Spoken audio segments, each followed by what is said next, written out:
Hi, I'm Amy McGraw with the Garden Astronomer, telling true stories of incredible astronomical events that you may not have heard of, but will never forget. Today, we're going back to 1882. Imagine an object in the sky so brilliant it could be seen in broad daylight right next to the sun, only to fracture into pieces before the world's eyes. We'll hear the accounts of those who watched it all, from a young astronomer and his wife in Nashville, to a 4-year-old girl observing it at noon with her father, to the scientist whose historic photograph of the comet sparked a whole new era in capturing the night sky. Thanks for listening in. Our story begins under the skies of Nashville on October 14th in 1882. The house is still dark when he slips outside. Edward Emerson Barnard moves through the backyard and settles in behind the brass tube of his 5-inch refractor. He saved $400, some 2/3 of a year's wages, to buy it several years earlier. Aiming the telescope toward the faint stars near the constellation Hydra, he narrows in on a comet riding low in the southeastern sky. Hovering like distant lanterns, diffuse shapes drift south of the main nucleus. Each one carries a slightly brighter center. 6, 7, 8 distinct centers, possibly more, strung out like shattered beads from a broken necklace. He steps back from the eyepiece and goes inside. He finds Rhoda still asleep and taps her shoulder. "Come outside," he says.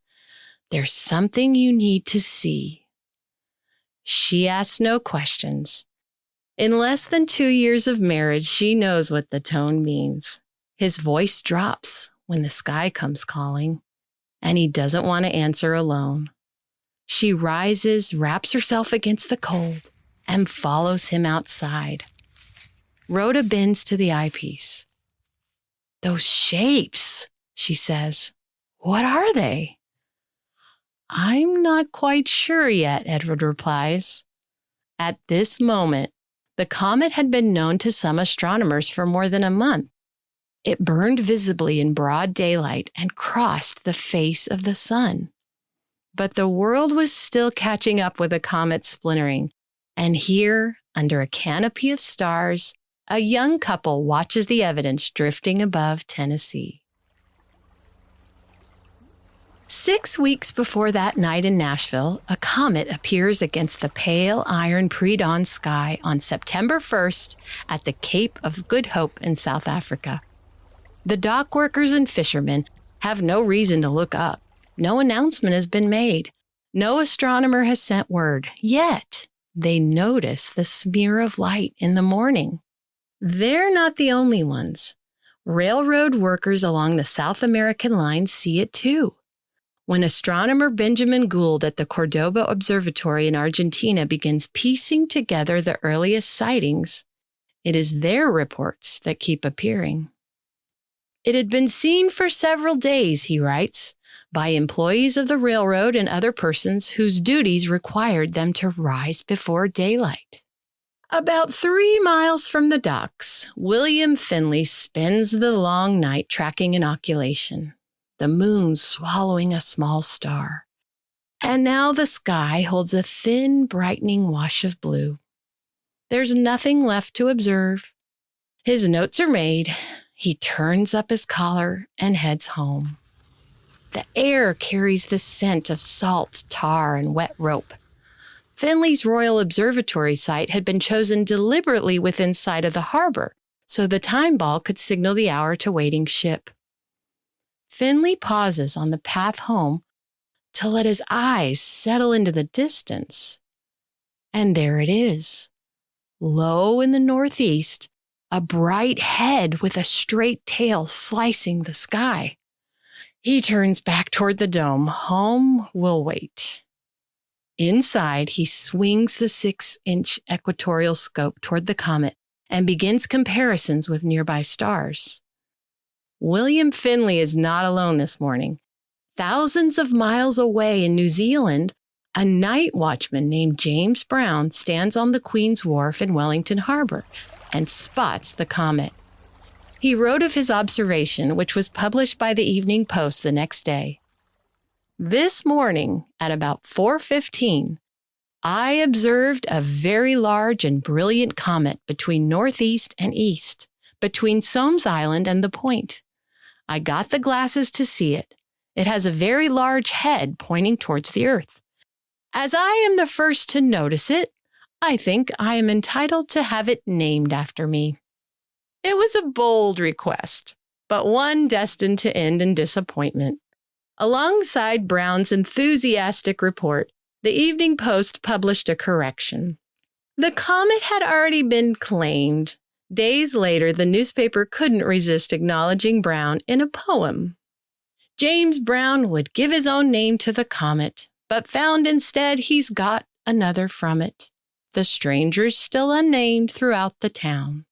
The honest watchman's known as Comet Brown. Brown's name wouldn't be etched into the star charts of history, but at least for one morning, the comet had been entirely his. More than 400 miles east of the Cape, Lindsay Atkins Eddy watches the comet rise at 4:50 a.m. on September 13th in the town of Grahamstown, South Africa. He writes that morning that the comet is rising above the horizon and appearing in the strong twilight as a brilliant but narrow band of ruddy light, terminating in a very bright nucleus, equaling Jupiter in brilliance and apparent size. The tail is slightly inclined to the north and can be traced to about 12 degrees from the nucleus. Here's something to try. To gauge the length of the tail yourself, make 2 fists. Press them together and hold them out at arm's length. The 2 fists cover the same stretch of sky that Eddy sees shimmering in the South African twilight. Now, a few days later, on September 17th, Eddy rises before dawn to find the comet again. It appears at 5:44 a.m., just 14 minutes ahead of the sun. In his note, he marvels that he doesn't even have to search for it. No telescope. No dark sky, just open eyes and an ordinary Tuesday morning. By noon, the comet is shining in full daylight. To Eddy, it is a wonder to be shared. So to prove the heavens are open to everyone, he calls his 4-year-old daughter out to see. I may mention here that my little girl of only 4 years was able to see it without difficulty up to about 1 o'clock. After her attention had been once directed to it. On the same day, the Great Comet passes around 300,000 miles from the solar surface.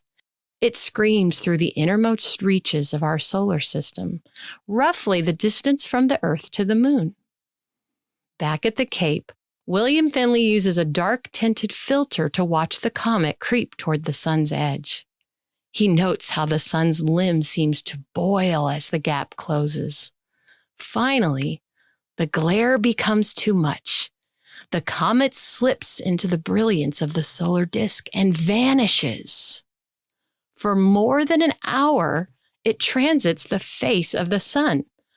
Temperatures should turn its icy heart to vapor, but it emerges on the other side, still blazing, though fractured. On the morning of September 22nd, dawn comes to Paris, the color of wet stone. Somewhere behind the cloud, a sun is rising, and somewhere ahead of it, low and blazing, so is the comet. But this morning, the sky refuses to open. A low ceiling presses over the rooftops, thick enough to swallow the one narrow window when a comet skimming the horizon might still be caught before daylight erases it. Wilfrid de Fonvier has no intention of losing the comet to weather. A balloonist by passion and a journalist by trade, he has spent years convincing Parisians that the sky holds more than pigeons and church spires. The comet only has days left in prime view before it transitions completely into the morning glare. and he refuses to let a ceiling of gray be the reason Paris misses it. He sends for Maurice Maillet, an aeronaut he trusts, and offers him a simple proposition. Climb into a balloon and rise until the clouds fall away beneath you, and look towards the eastern horizon before the light gets there first. Maillet accepts. Ground crew steady the wicker basket as the silk envelope strains upward. And then the ropes go slack. The city drops away. Rooftops blur into a gray soup. And for a moment, there's nothing to see but fog pressing close on every side. Then the basket breaks through. Above him, the sky opens into a clean pre-dawn blue. Low on the horizon, there it is, the comet, blazing bright, trailing its long plume of light, indifferent to the weather it left behind below. Maillet cannot fix its position with any precision. A drifting basket makes for poor astronomy. But precision was never really the point. He has done what an astronomer with a fixed telescope cannot. He has simply gone up and looked, chasing a narrow window that the ground had already closed. Below him, Paris stays gray a while longer, but above him, for a few minutes, the comet is his alone. As September fades into October, L.A. Eddie keeps watch from Grahamstown.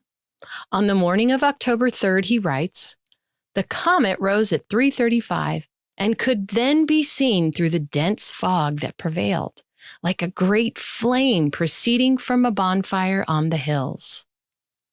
What a scene that must have been! The comet rises through the fog as though the Earth itself has caught fire. Days later, the damage becomes unmistakable. The sun's brutal swipe has done its work.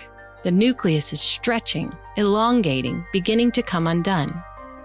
By mid-October, the nucleus has divided more. Eddie, watching with his 9.5-inch reflector telescope, says it resembles a string of 5 luminous beads. Those are the same lanterns of light Edward and Rhoda Barnard watched from their backyard.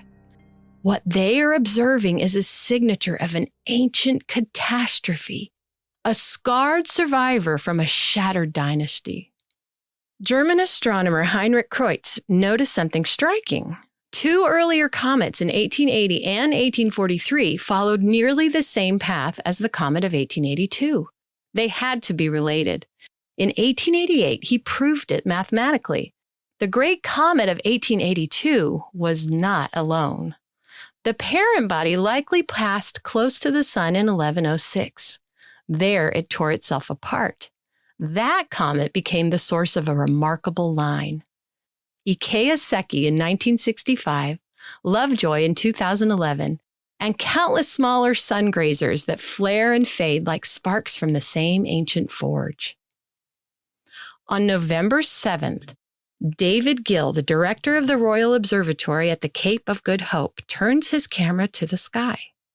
He rigs a portrait lens to the telescope's mounting. The scope's clock tracks the stars while the comet drifts slowly through the frame for 100 minutes.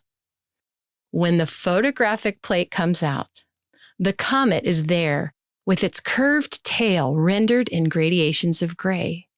Gill writes, "The splendor of the comet was far beyond anything I had previously seen."